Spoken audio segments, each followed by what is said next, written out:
Hello বন্ধুরা, কেমন আছেন সবাই? আশা করি ভালো আছেন। আবারও টপ জব বিডিতে নতুন আরেকটি চাকরির বিজ্ঞপ্তিতে আপনাদের স্বাগত। বন্ধুরা, আপনারা জানেন কি গাক এনজিও নতুন করে তাদের সার্কুলার প্রকাশ করেছে? গাক এনজিও সার্কুলারটি তাদের অফিসিয়াল ওয়েবসাইটে প্রকাশ করা হয়েছে। এই সার্কুলারটিতে বিভিন্ন পদে অসংখ্য লোককে নিয়োগ দেওয়া হবে। গাক এনজিও সার্কুলারটিতে সকল জেলার ছেলে ও মেয়ে উভয় প্রার্থী ডাকযোগের মাধ্যমে আবেদন করতে পারবেন। আজকের ভিডিওতে আমরা আপনাদের সাথে আলোচনা করব সার্কুলারটি, আবেদন যোগ্যতা, আবেদন ফর্ম পূরণ করার নিয়ম, নিয়োগ পরীক্ষা, পরীক্ষার তারিখ, ফলাফল এবং প্রবেশপত্র ডাউনলোড সম্পর্কে। তাই ভিডিওটি না টেনে সম্পূর্ণ দেখার অনুরোধ রইল। তাহলে সার্কুলার সম্পর্কিত সকল খুঁটিনাটি তথ্য সম্পর্কে জানতে পারবেন। বন্ধুরা, ভিডিওটা শুরু করার আগে আপনাদের কাছে ছোট একটা রিকোয়েস্ট। আপনি যদি আমার চ্যানেলে নতুন হয়ে থাকেন তাহলে চ্যানেলটা অবশ্যই সাবস্ক্রাইব করবেন। আর ইতোমধ্যে যদি সাবস্ক্রাইব করেন তাহলে আপনাকে অসংখ্য ধন্যবাদ। তো বন্ধুরা, দেরি কিসের? চলুন গাক এনজিও সার্কুলারটি নিয়ে বিস্তারিতভাবে জেনে নেওয়া যাক। বন্ধুরা, আপনারা দেখতেই পারছেন গাক নিয়োগ বিজ্ঞপ্তি। গাক এনজিও গ্রাম উন্নয়ন কর্ম গাক জাতীয় পর্যায়ের একটি বেসরকারি উন্নয়ন সংস্থা।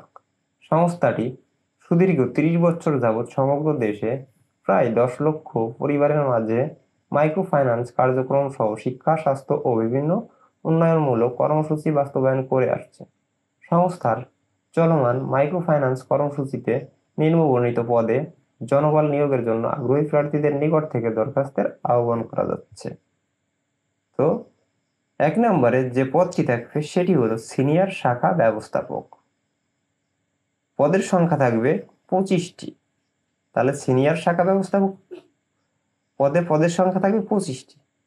এ পদটিতে বয়স সীমা সর্বোচ্চ ৪০ বছর পর্যন্ত শিথিলযোগ্য হবে। শিক্ষাগত যোগ্যতা, এ পদটিতে আবেদন করতে প্রার্থীকে স্নাতকোত্তর বা সমমান বা স্নাতক ডিগ্রি থাকতে হবে।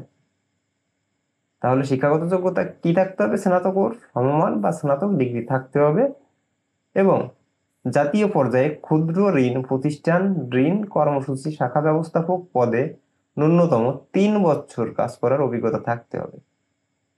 তাহলে আপনার জাতীয় পর্যায়ে ক্ষুদ্র ঋণ প্রতিষ্ঠানে কমপক্ষে ৩ বছরের বাস্তব অভিজ্ঞতা থাকতে হবে শাখা ব্যবস্থাপক পদে। এ পদটিতে আপনার বেতন হবে ৪৮,৬০৯ টাকা পর্যন্ত এবং প্রার্থী মোটরসাইকেল, জ্বালানি বিল, মোবাইল বিল, লাঞ্চ ও অন্যান্য ভাতাদির সুবিধা পাবেন।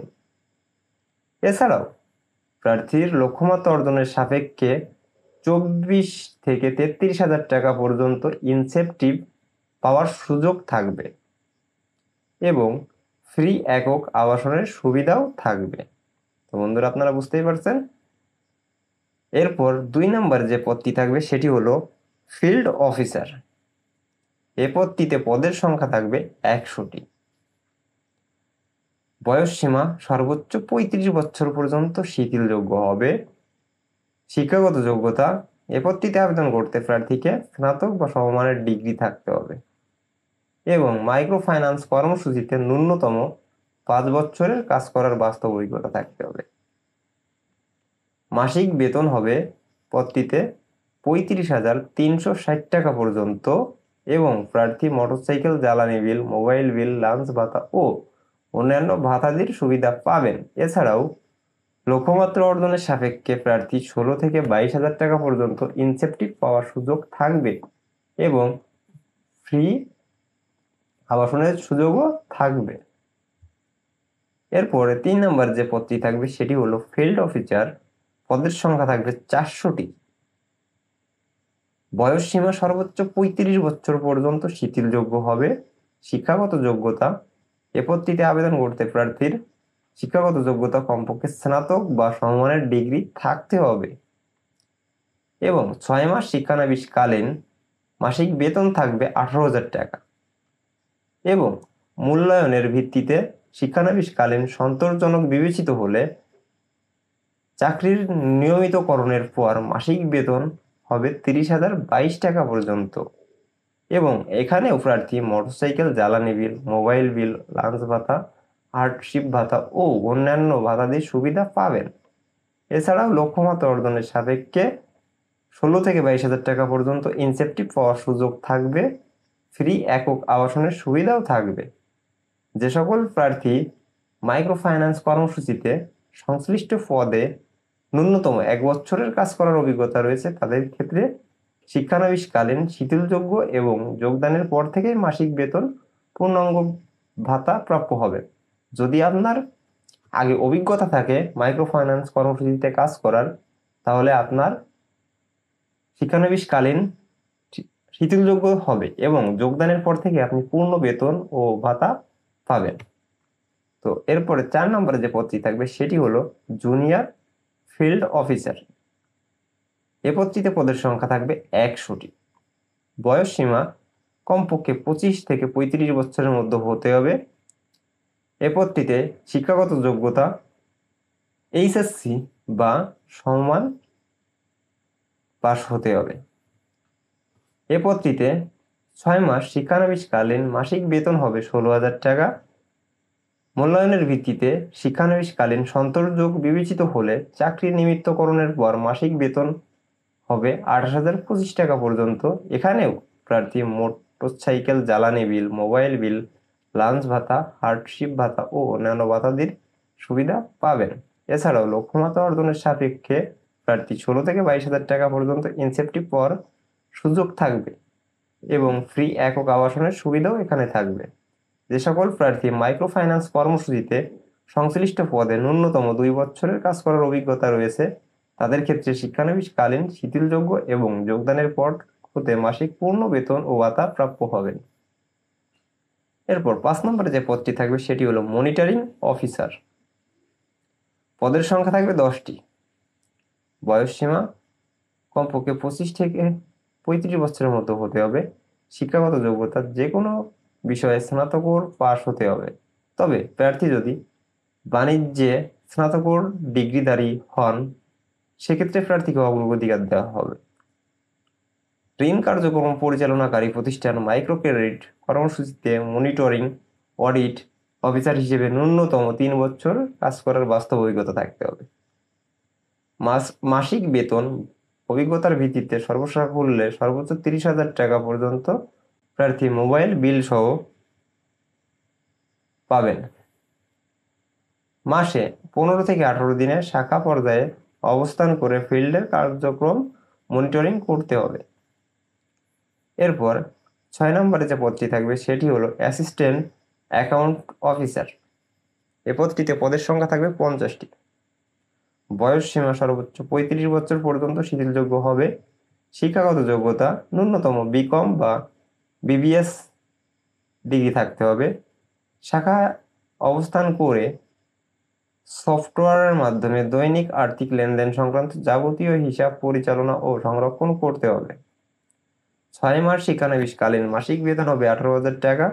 চাকরি নিমিত্তকরণের পর মাসিক বেতন সর্বসাকুল্যে 25,522 টাকা পর্যন্ত হবেন এবং এখানে প্রার্থী মোবাইল বিল, লাঞ্চ ভাতা, হার্ডশিপ ভাতা ও অন্যান্য ভাতাদির সুবিধা পাবেন।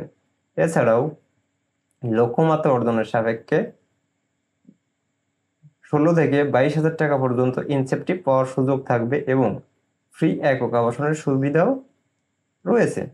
যে সকল প্রার্থী মাইক্রো ফাইন্যান্স কর্মসূচিতে সংশ্লিষ্ট পদে ন্যূনতম 1 বছরের কাজ করার অভিজ্ঞতা রয়েছে তাদের ক্ষেত্রে শিক্ষানবিশকালীন শিথিলযোগ্য এবং যোগদানের পর হতে মাসিক পূর্ণ বেতন ভাতা প্রাপ্য হবেন।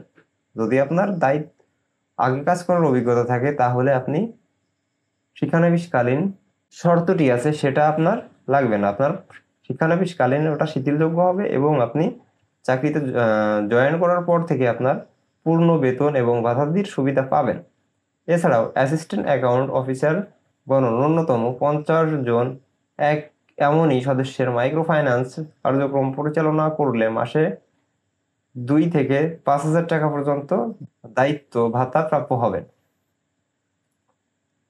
এরপর তাদের কিছু শর্তাবলী নিয়ে আলোচনা করব। প্রার্থীকে মোটরসাইকেল চালনায় পারদর্শী হতে হবে এবং কম্পিউটার বেসিক ধারণা ও ইন্টারনেট ব্যবহারের জ্ঞান জানা থাকতে হবে এবং উক্ত পদসমূহের ক্ষেত্রে মাসিক নির্ধারিত বেতন ছাড়াও সংস্থার চাকরি বিধিমালা অনুযায়ী বছরে 3টি উৎসব ভাতা, সিপিএফ, গ্রাফুইট, যাতায়াত ভাতা, দূরত্ব ভাতা, সিটি দুর্ঘটনাজনিত বীমার সুবিধা প্রাপ্য হবেন।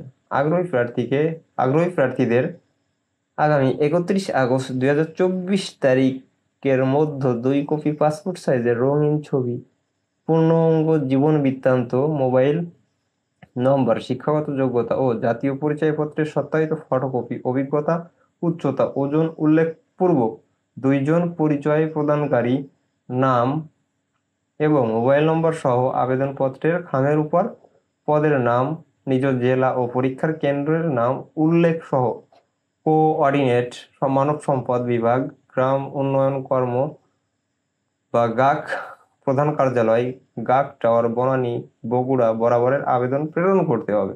তাহলে আপনার সার্কুলারটি খামের মধ্যে কোথায় প্রেরণ করবেন? কোঅর্ডিনেট মানব সম্পদ বিভাগ, গ্রাম উন্নয়ন কর্ম বা গাক প্রধান কার্যালয়, গাক টাওয়ার, বনানী, বগুড়া বরাবর আপনাকে আবেদনপত্র প্রেরণ করতে হবে।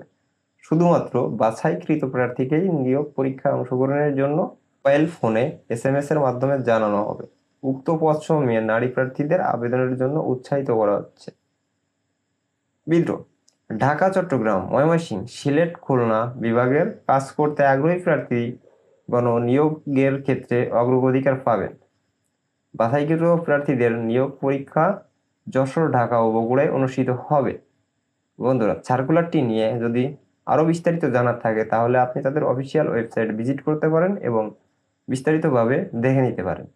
বন্ধুরা, এত সময় আমাদের সাথে থাকার জন্য ধন্যবাদ। দেখা হচ্ছে পরবর্তী কোনো ভিডিওতে। সাথে সময় পর্যন্ত ভালো থাকবেন, সুস্থ থাকবেন। ধন্যবাদ সবাইকে।